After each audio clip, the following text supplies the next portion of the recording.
Good morning. Thank you for joining us today for our next reseller sales enablement session designed for our resellers on the hot topic of security. Security is top of mind for every organization, every industry, and in the news daily. Today we'll discuss security across the DevOps lifecycle. We will stop for Q&A shortly, so please log your questions in the Q&A box at the bottom of the screen in the middle. With me today is our technical product marketing lead, Dan Gordon. He will do part of the presentation and will be available for questions and answers as well. My name is Vivian Getz. I am a channel success manager, and I'm here to help our resellers get a better understanding of the new GitLab capabilities around the topic of security. I'd like to turn it over now to my colleague, Dan Gordon. Dan, go ahead. Thank you, Vivian, and good morning, everybody. Thanks, or good afternoon, or good whatever it is, wherever you are. So thank you for joining us. So what I'm going to do here is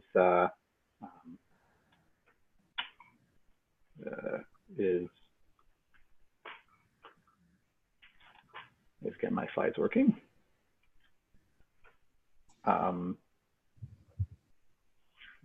So let's see. So Vivian, sorry, we're slides and then demo? Yeah, so this is one of our overall vision and positioning slides. Yeah. So sorry for that, guys. Right, so what is, if you haven't heard of GitLab and our real focus here is everyone can contribute. And really the vision is one application across the entire DevOps lifecycle. We think this is extremely important because what we see and what we think you'll find out there as you talk to different organizations is they're struggling with DevOps and achieving the value that DevOps can bring.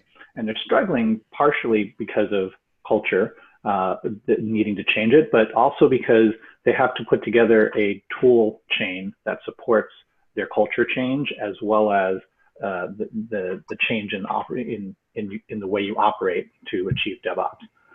And that work to put a tool chain together is very challenging, and that's what why we think one application is very important. So you don't have to integrate to get everything. You can get with easy, simple installation and scalability. It's very quick and simple to get everything up and running, and you get full transparency across the entire DevOps lifecycle.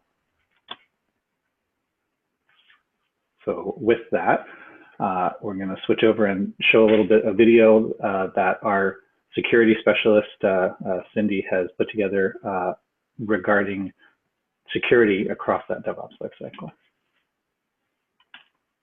I think, here we go.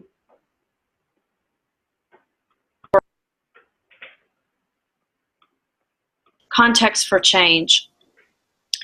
Traditionally, application security has been kind of small potatoes in the overall security pie, right? Security started out with focusing on the perimeter, and whether that was network security, endpoint security, and using multiple layers for defense in depth to keep the bad guys out.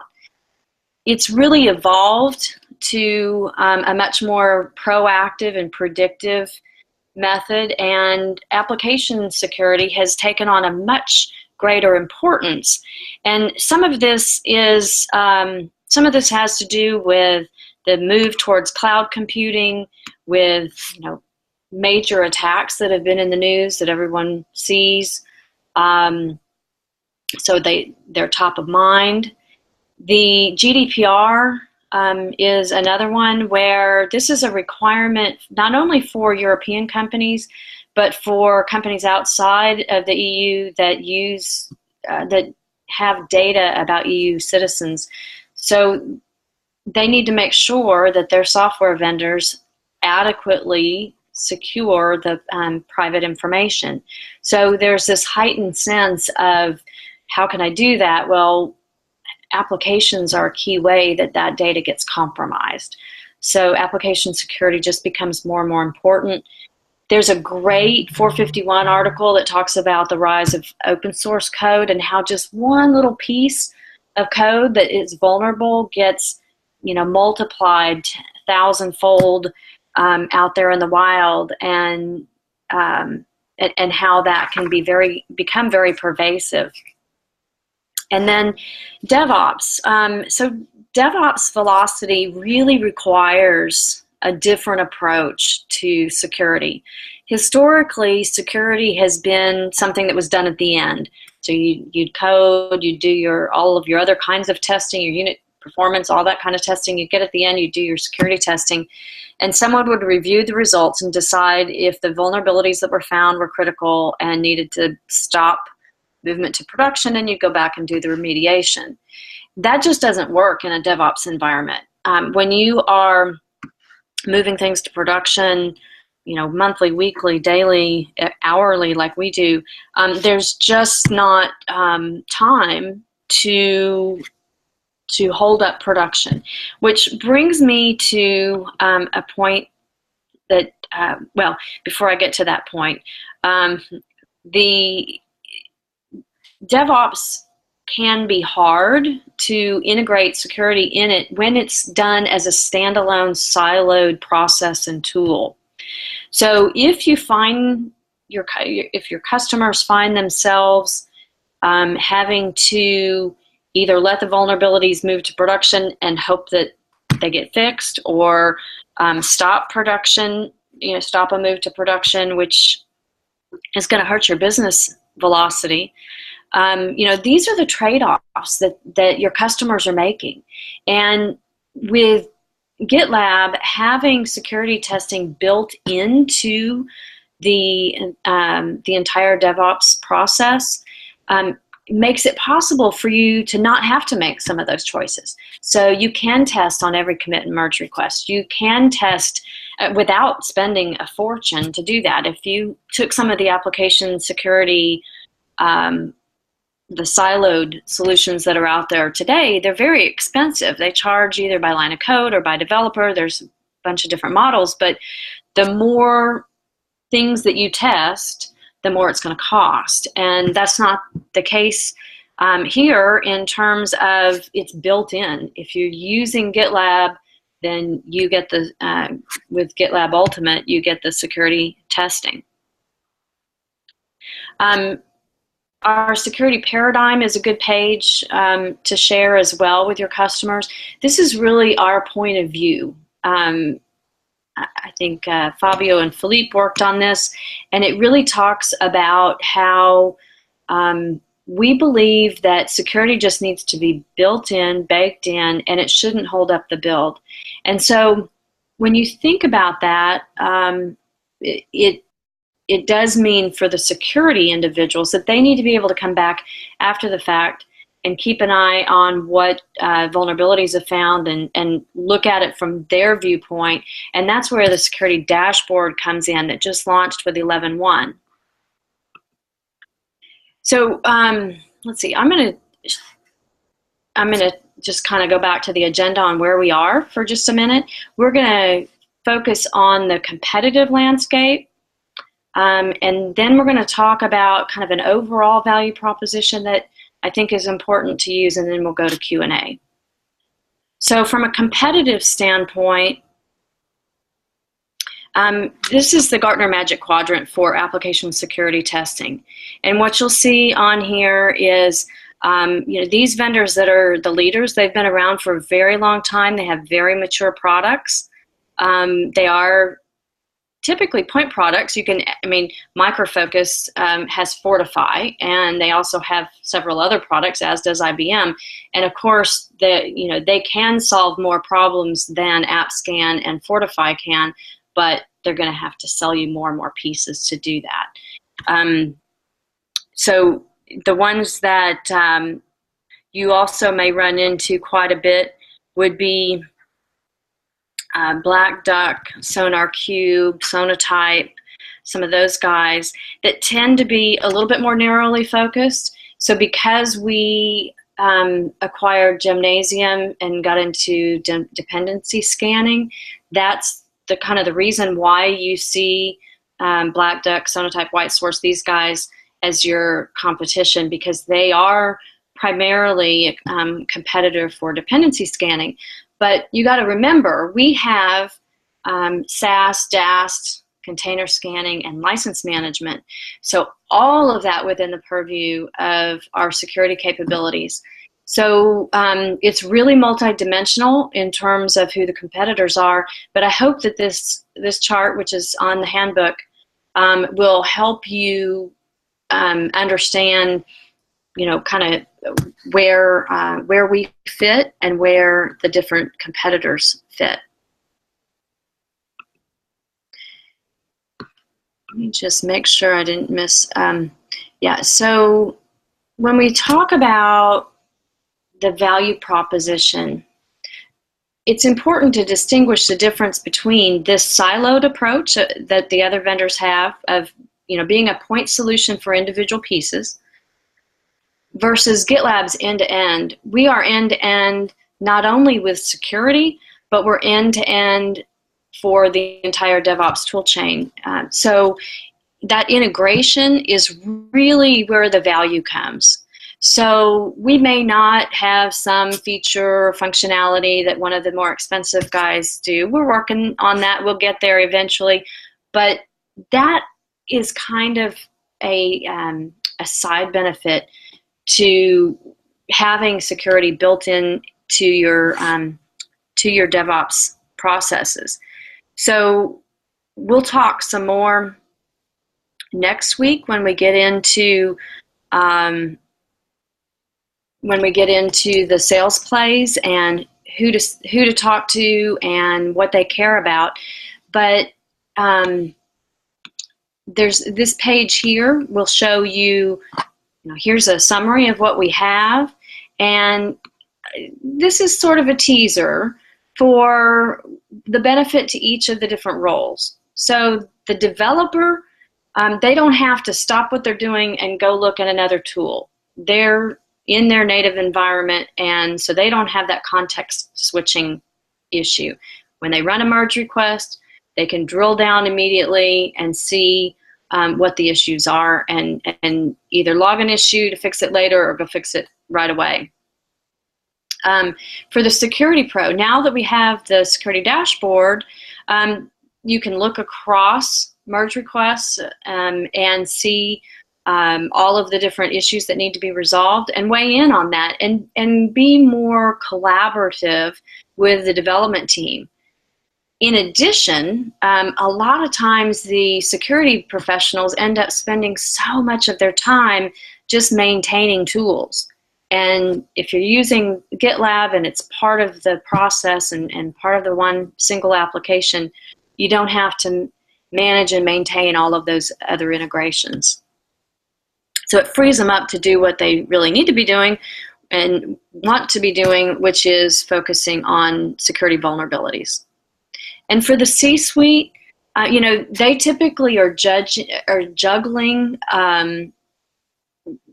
the level of security versus how much it costs and business agility. And that tends to be a three-legged stool, and one or the other typically has to give. That doesn't necessarily have to be the case, though, because as one application with security built in, you save on licensing costs. There's an ROI efficiency, I was going to say slide, but it's a web page that you can look at that does a comparison on, if you can replace some of those tools. Next week, we'll talk about who that message is best for.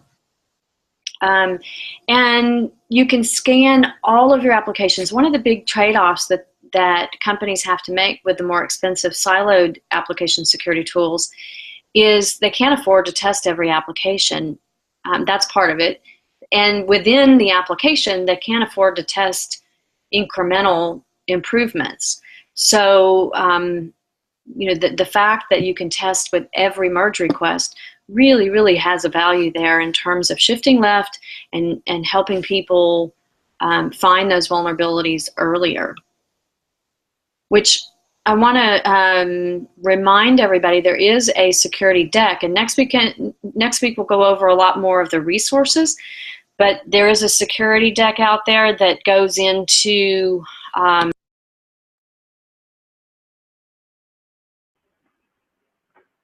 Okay, so we're going to pause it there. I think I overshot a little bit. So some good data about the kind of the environment that of security where GitLab fits in. So I wanted to switch now to Q&A. So please go ahead and get those questions in. You can either do it via chat or by the Q&A box, which is preferred. Dan, we had a question come in prior to the start of this. So Okay. I'll go ahead and start with that and give our audience some time to add any questions in the Q&A or the chat box. And that question is, what are the types of security capabilities that are built into the GitLab application? Can you summarize that? Absolutely. So the GitLab application includes multiple capabilities. One, and first and foremost, is static application security testing. And we do that using various tools depending on the language. And that is documented in our documentation, which tool is being used. So, but they're all open source. So for example, we use Bandit for Python, Brakeman for Ruby on Rails, etc. The second security capability that GitLab comes with out of the box is dependency scanning, where again, using different tools depending on the language, of course, but also based on our acquisition of Gymnasium, because we thought they had such really cool technology, that will look at all of the dependencies of your code, and then check those dependencies for vulnerabilities as well, so that you have full coverage of an understanding of where there may be vulnerabilities.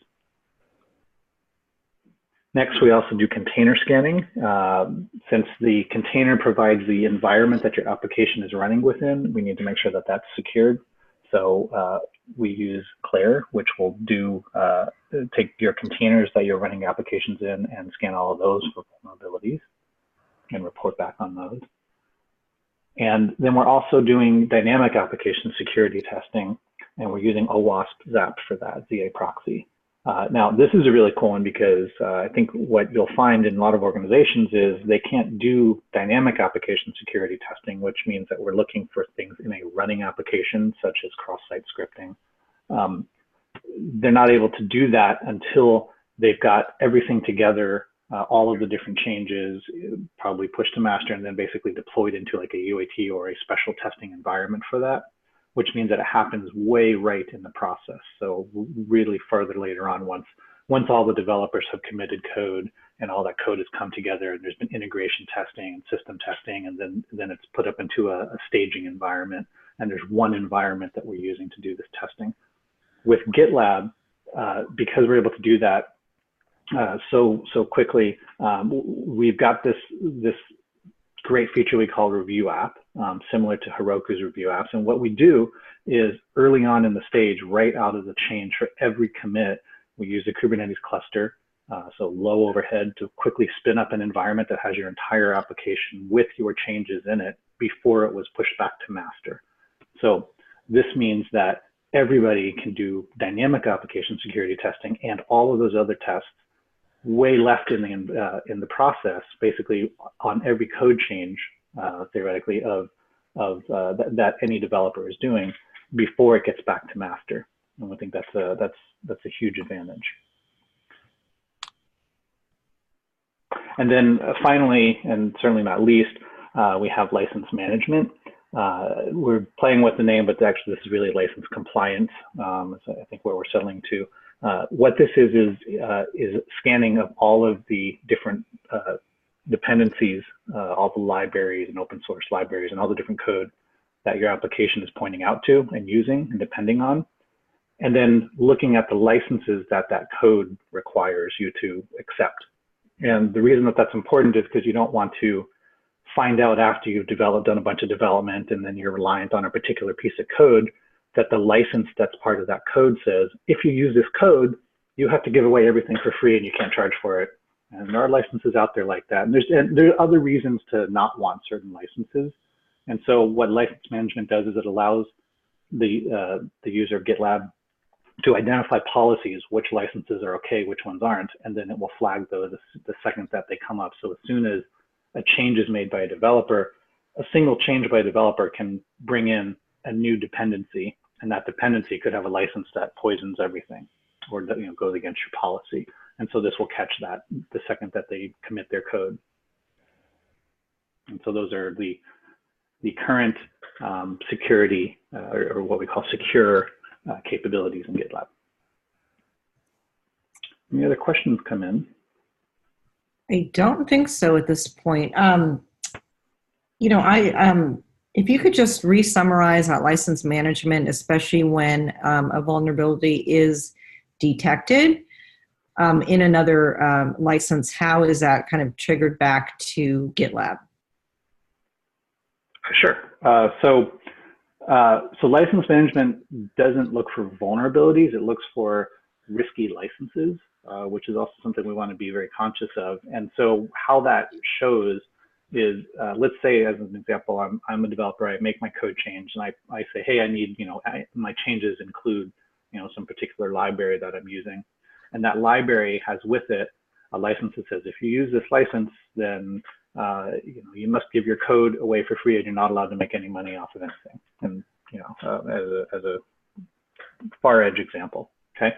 Now I push my code back, or I commit my code, and then before I've done any other work and put it into any environment, GitLab does all these different scans, including the license scan.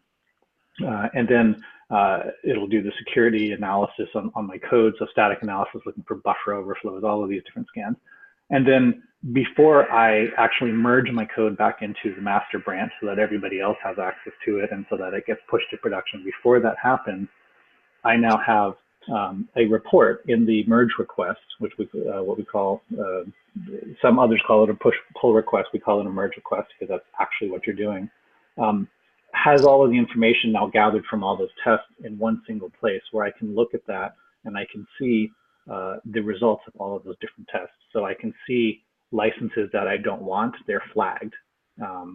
Static scanning might come up with a vulnerability that says, hey, I notice a buffer overflow in your code here. It will flag that and it will point us to the CVE or the public definition of why this is a security risk and how to fix it. And oftentimes dynamic application security results will be in there. So basically in one central place,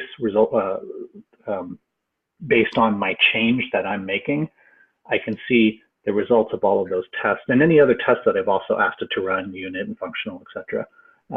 And I can get all that in one place so that I can make, or anybody, stakeholders can make a quick decision about whether or not this code this change that I have made is good to merge back to master for everyone else to use. Or maybe it's not your master branch, maybe it's your release branch, but still same idea. So kind of a one location which would flag anything that you need to pay attention to before merging. Exactly. At the developer level, and then again as Cindy mentioned in the video, from the security operations group perspective, there's also, we're bringing all of that up from all of the projects into a single dashboard as well, or all the work on that project. Great, thank you, Dan. I don't see any additional questions that have come in, so I think we may want to go to our next slide. So we have several resources from our product team that are available on the topic of DevOps security. Here's a URL to our dedicated security section. We also have a great comparison slide that is on the next link there, where we actually go through the whole software development life cycle, and we show where GitLab plays, which is the entire life cycle, and where some of our competition plays. So that is a great tool to use in your sales cycles when you're trying to upgrade to or sell GitLab. We also have a reseller marketing kit. There's a link to that, and that is for boilerplates on our messaging and positioning, logos, webcasts, how to get additional information. And next slide, please. And so to wrap up some additional resources, we will have a part 2 of this this security webcast that will be available on demand. The link is embedded there, and you'll also get an email follow up with this link embedded in it. Again, there's the link with more details covering everything that Dan talked about. If you are currently not on our Slack channel, please make sure to send me an email so I can get you added. We have a reseller Slack channel, and I push a lot of information out that way about upcoming events, new assets, competitive information. It's really kind of a one-stop shop to get some quick communication out to you. We've also just started a monthly newsletter, so if you are not receiving it, please send me an email and get you added to that list. The monthly newsletter covers our latest release, information, and linking to a blog about our latest release and the new, the new functionality and features related to the most recent release. It lists events, how to join us at some events, deal registration, and all the other information you need to know about working with us. We plan to have these enablement sessions at least once a month, so stay tuned. And all of these are recorded, so if you'd like to go back and listen to any, we have some great resources made available at that URL listed below.